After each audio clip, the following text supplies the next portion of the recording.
6 నెలల జైలు జీవితం అంటే చిన్న విషయం కాదు సార్. ఎందుకంటే 2 రాత్రులు జైల్లో ఉంటేనే మనిషి మానసికంగా కృంగిపోతాడు.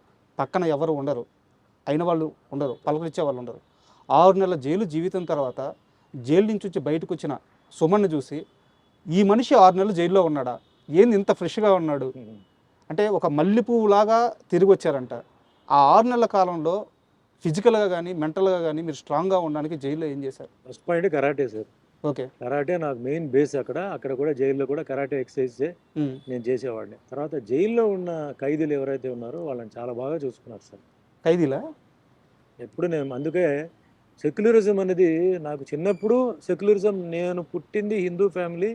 నా పక్క ఇల్లు ముస్లిమ్స్. హ్మ్. మా అమ్మగారు కాలేజ్ ప్రొఫెసర్. ఆవిడ ఊటీకి వెళ్ళేటప్పుడు పక్క ఇల్లు వాళ్ళని చూసుకోమని చెప్పేసి వెళ్ళేవారు. నేను ముస్లిం భోజనాలు వారం రోజులు తినేవాడిని.